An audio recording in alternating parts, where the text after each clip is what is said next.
Sama-sama tayong magiging Saksi!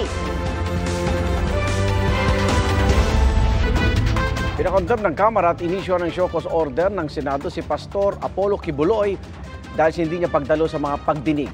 Saksi, sina Sandra Aguinaldo at Bob Gonzales. Ikapitong araw na ng vigil ng mga taga-suporta ni Pastor Apollo Kibuloy sa Liwasang Bonifacio sa Maynila. Pakikiisa nila ito kay Kibuloy at sa Sunshine Media Network International o SMNI sa gitna ng mga isyong kinakaharap ng mga ito. Pasado alas 6 ng gabi, dumating si Vice President Sara Duterte. Bago ito, ipinagtanggol ng bisis si Kibuloy at ang SMNI. Sa mga ginagawang pagdinig ay tila pinatawan na ng guilty verdict si Pastor Kibuloy kahit na nakabatay lamang ang pagdinig na ito sa mga paratang ng mga testigo na nagkukubli ng kanilang katauhan at hindi mapatunayan ang kredibilidad. Nang tanungin tungkol dito si Senate President Juan Miguel Zubiri, sabi niya, no comment na lang. Cite in contempt. March 5 nang ipakontempt ni Senadora Risa Hontiveros si Kibuloy dahil sa paulit-ulit na hindi pagsipot sa mga Senate hearing. Pero hindi pa siya nakahingi ng arrest order kay Zubiri dahil may 7 araw para tumutol ang mayorya ng mga miyembro ng komite. Sinubukang kumalap ng pirma ni Senador Robin Padilla para tutulan ang pagpapakontempt pero kahapon, 4 pa lang sa 8 pirmang kailangan ang nakalap. Ngayong lumipas na ang 7 araw, show cause order muna ang inilabas ng Senado. Oras na matanggap ito, may 48 oras si Kibuloy para ipaliwanag kung bakit hindi siya dapat arestuhin. Ayon kay Zubiri, kailangang gawin lahat ng legal na proseso para kay Kibuloy alinsunod sa ruling ng Korte Suprema sa kasong isinampa laban sa Senado ng mga opisyal ng Pharmaly Pharmaceutical Corporation na nakontempt at ipinakulong ng mga senador. I don't want to be in violation of the Supreme Court ruling on the Pharmaly issue. Matapos naman ang 3 beses ng hindi pagsipot sa mga pagdinig ng Kamara sa umunoy paglabag sa prangkisa ng SMNI, ipinakontempt na rin si Kibuloy ng House Committee on Legislative Franchises. The chair in objection the motion of the Honorable Paduano to ask the Sergeant of Arms to directing the Sergeant of Arms to bring Pastor Kibuloy to the House premises is hereby approved. Pero nakiusap ang isa sa mga abogado ni Kibuloy na ipagpaliban muna ang pagpapatupad ng utos na puntahan ng House Sergeant at Arms si Kibuloy at dalhin sa House of Representatives. May I make a final appeal, Mr. Chair, to defer the implementation of the contempt order until after I have advised my client. In just a few days, we know very well that Pastor Kibuloy at this point in time is already a flight risk.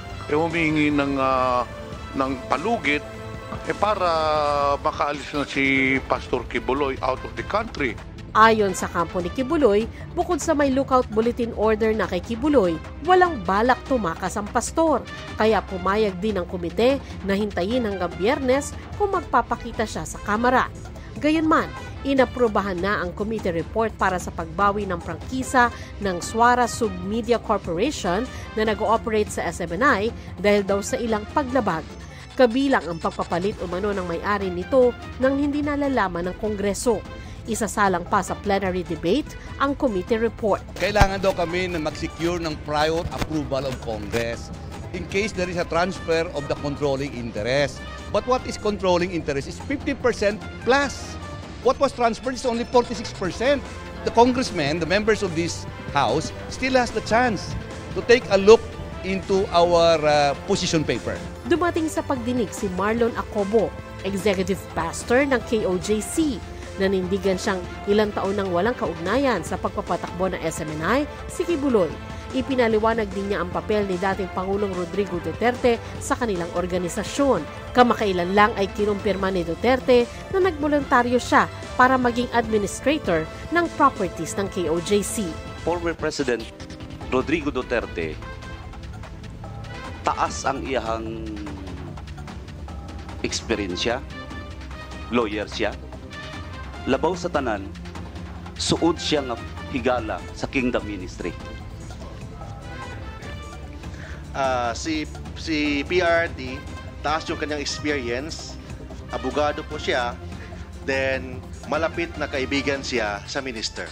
sa ministry. Sa kanyang pagharap sa ilang vlogger kamakailan, itinanggi ni Kibuloy ang mga aligasyon ng rape at iba pang pang-aabuso ng mga dating miyembro ng KOJC na humarap sa Senado. Para sa GMA Integrated News, Sandra Aguinaldo, ako si Mav Gonzalez, ang inyong saksi. Dumalo rin si dating Pangulong Rodrigo Duterte sa prayer vigil ng mga taga-suporta ni Pastor Apollo Kibuloy sa Liwasang Bonifacio sa Maynila. Sa kanyang talumpati, sinabi ni Duterte na palusot umano ang sinasabing pagrerepaso ng ilang bahagi ng konstitusyon, pero ang totoong target umano nito ay term extension. May puna rin ang dating Pangulo sa mga biyahe abroad ni Pangulong Bongbong Marcos. Sinisikap ang kunin ng GMA Integrated News ang panig ng Malacanang tungkol dito. Dumalo rin sa pagtitipon sina Senador Robin Padilla, Bato de la Rosa at Bongo. Ang puntarya talaga nila, ito. Yung term extension.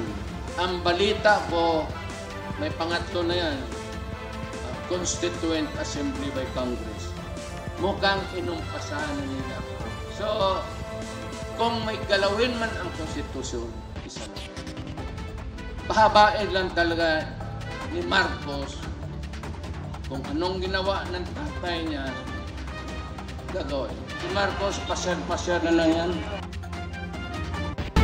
Pinagpaliban ng Commission on Appointments ang confirmation ng promotion ng isang general ng Armed Forces of the Philippines.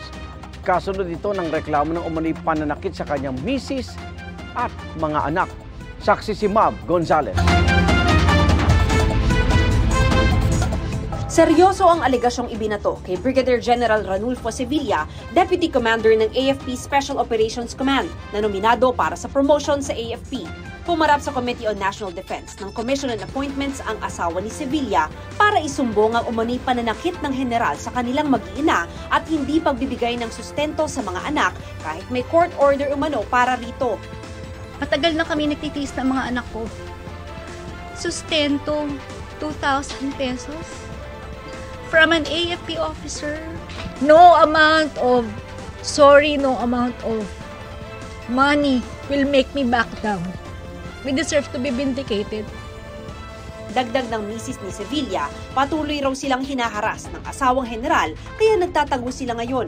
Sinasaktan daw siya ng mister, kaya humingi siya ng protection order sa korte. Alegasyong sinusugan ng kanilang anak. Paglabas ko ng room, nakita kong sinasaktan niya yung nanay ko. Nakita ko yung sinishake niya, sinisigawan niya. Nakita ko pa siyang sinampal niya. Tapos umalis na siya bigla. I know that wasn't the first time he has done that to my mother. Pati raw silang mga bata, sinasaktan ng tatay nila. Nakikita ko po sinasaktan niya yung kuya ko. Pero never naman. Sinaktan niya din po kami ng little brother ko dati. Ilang beses na po. Paano? Hinahampas niya po kami ng little brother ko dati ng sinturon. Ilang beses na raw humingi ng tulong ang misis ni Sevilla sa pamunuan ng AFP, pero binaliwala lang daw ang mga sumbong niya. Above the law po ba ang AFP? Kahit may court order, hindi pwedeng ipatupad dahil sa loob yun ng kampo? Yan ba ang pinagmamalaki ng AFP?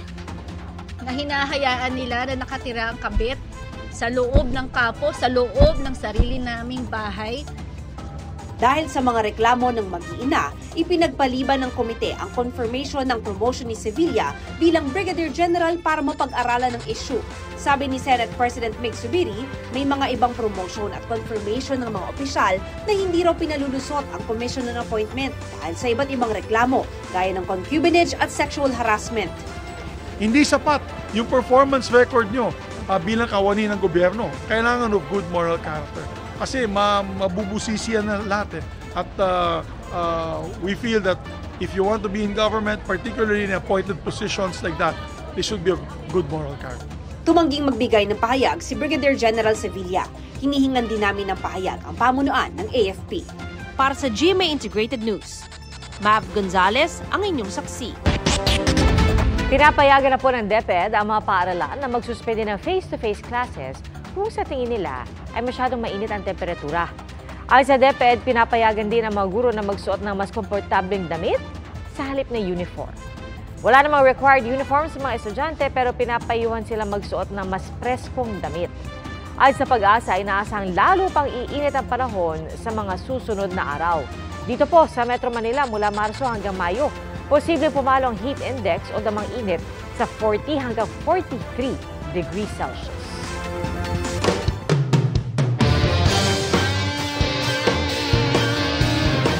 Dalawang Pinay na boksingero ang pasok sa 2024 Paris Olympics. Isa riyan si Nesty Petesio na nakasilver sa nakaraang Tokyo Olympics. Tinalo ni Petesio ang pambato ng Turkey sa semifinals ng women's 57 kg sa first Olympic qualifying tournament sa Italy. Qualified na rin sa Paris Olympics si Ira Villegas. Nawagi naman sa kanyang kalaban mula Bulgaria sa quarterfinals ng 50 kg. Sina Petesio at Villegas ang ikalima at ika-anim na Pilipinong atletang pasok sa Paris Olympics sa darating na Hulyo. Nagpulong ngayong araw sina Pangulong Bongbong Marcos at German Chancellor Olaf Scholz. Kabilang sa mga tinalakay nila ang tungkol sa training ng AFP at ang usapin sa South China Sea. Mula sa Berlin, Germany, saksi live si Rafi Tima. Rafi? Iya, pasada alas 4 ng hapon ngayon dito sa Berlin sa Germany, kung saan kani-kanina lang ay natapos na yung German-Philippine Business Forum na dinuluhan ng Pangulo at iba pang opisyal ng pamahalaan. Kabilang na si DTI Secretary Alfredo Pascual. Pero una sa naging aktibidad ng Pangulo dito sa Berlin ay ang kanyang pakikipagpulong kay German Chancellor Olaf Scholz, kung saan ginawaran siya ng arrival honors. Personal na sinalubong ni German Chancellor Olaf Scholz si Pangulong Bongbong Marcos at ginawaran ng arrival honors sa pagdating sa The Chancery, ang opisyal na opisina ng German Chancellor.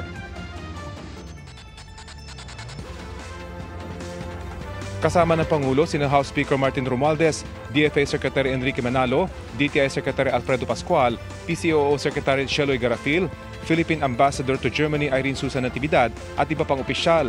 Sa joint conference ng dalawang leader matapos ang working lunch, nagpasalamat si Pangulong Marcos sa patuloy na pagtulong ng Germany sa capacity building ng Philippine Coast Guard na siyang pangunahing humaharap at hinaharas sa West Philippine Sea. Kinumpirma ng Pangulo na bago pa siya dumating dito, may pinirmahan ng Joint Declaration of Intent ang Transportation Agency ng dalawang bansa para palakasin ang kooperasyon ng maritime sector ng Pilipinas at ng Germany. Ipinahayag din ng Pangulo ang pagiging bukas ng Pilipinas para tumulong ang Germany hindi lang sa training ng AFP personnel kundi pati na sa cyber at maritime domains. Ibinahagi naman ng German Chancellor ang kanyang personal na karanasan ng pakikipag-ugnayan sa mga Pilipino. Noong siya raw ay abogado pa, may mga ipinagtanggol siya mga Pinoy na seafarers. Pagpapakitaan niya kung gaano kahalaga ang mga Pinoy sa larangang ito. Malaking bahagi rin ng pag-uusap ng dalawang leader ang usapin ng South China Sea. Mahalaga raw para sa Germany ang paggalang sa international law at pagrespeto sa UNCLOS at sa arbitral tribunal. Matatanda ang hindi kinikilala ng China ang arbitral ruling kung saan ang desisyon nito laban sa 10-dash line ng China. Dagdag naman ni Pangulong Marcos, bukas ang Pilipinas para pag-usapan ang issue ng West Philippine Sea pero dapat nasa tama itong konteksto. Paalala ng Pangulo, walang kumikilala sa 10-dash line ng China na basehan nila sa pag-angkin sa malaking bahagi ng South China Sea. We have not rejected any proposals that China has made to us, but the premise is something that we question. And that premise that China has made is that their territory is follows what is now described as a 10-dash line. This is not recognized by any country, any international body, certainly not by the Philippines. Our baselines have been well established for years now. We have the economic zone that China has already intruded upon. And until that premise that China has made in terms of all its discussions with the Philippines, then it's very difficult to see a way forward. Ich habe es eben schon gesagt. As I said earlier, respect for international law is of the greatest importance to us. This is, of course, equally true. I will repeat what I said. As I said earlier, respect for international law is of the greatest importance for us, and the same is true for the laws, international law that govern international navigation. We have the UN Convention on the Law of the Seas. We've got an arbitral tribunal, which happens to have its seat in my hometown, Hamburg, that is, and important judgments have been passed over the course of the year. I believe it to be very important that each and everyone adheres to the legislation in place. We've talked about this today, as I said, and I made it clear that we support the Philippines in ensuring that their rights are being protected. Matapos ang business forum kanina, Pia, ay may mga dadaluhin pa mga business meeting si Pangulong Bongbong Marcos bago naman ang kanyang pakikipagpulong sa Filipino community dito sa Berlin. At yan pa rin ang latest mula dito sa Berlin, Germany. Para sa GMA Integrated News, ako si Rafi Tima, ang inyong saksi.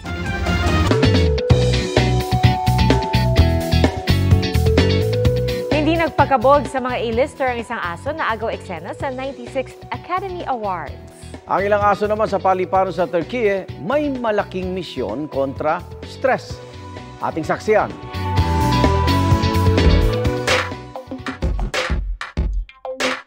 Ready to fly na. Pero paano kung kabado sumakay ng eroplano? On duty para riyan ang 5 therapy dogs sa Istanbul Airport sa Turkiye. Ang kanilang misyon, maglambing at magpa-scratch-scratch, tulungang magpakalma at pawiin ang stress ng mga pasahero bago ang kanilang flight. It's a relax for me. I love animals. It's very good. As you know that, traveling can be stressful.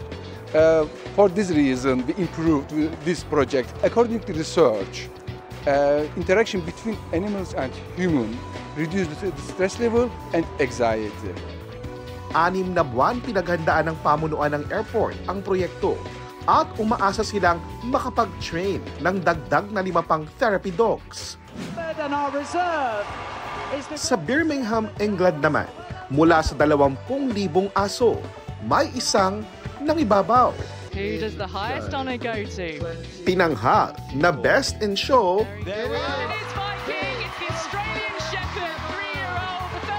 Ang Australian Shepherd na si Viking. 3 years old lang siya, pero tinalo sa pagpapakitang gilas ng iba't ibang skills ang iba pang mga aso sa 4 na araw na dog show.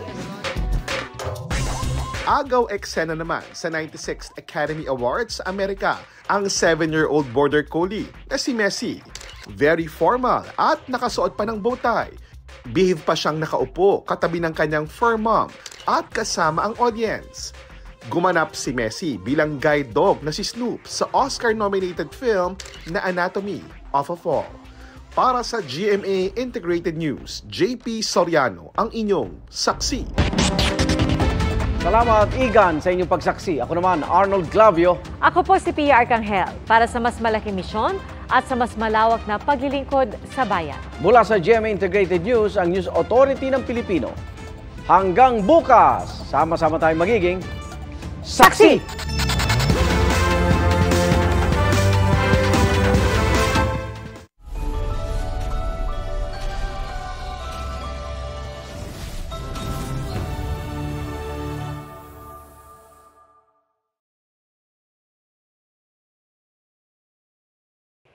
Mga kapuso, sama-sama tayong maging saksi. Mag-subscribe sa GMA Integrated News sa YouTube at para sa mga kapuso abroad, samahan niyo kami sa GMA Pinoy TV at sa www.gmanews.tv.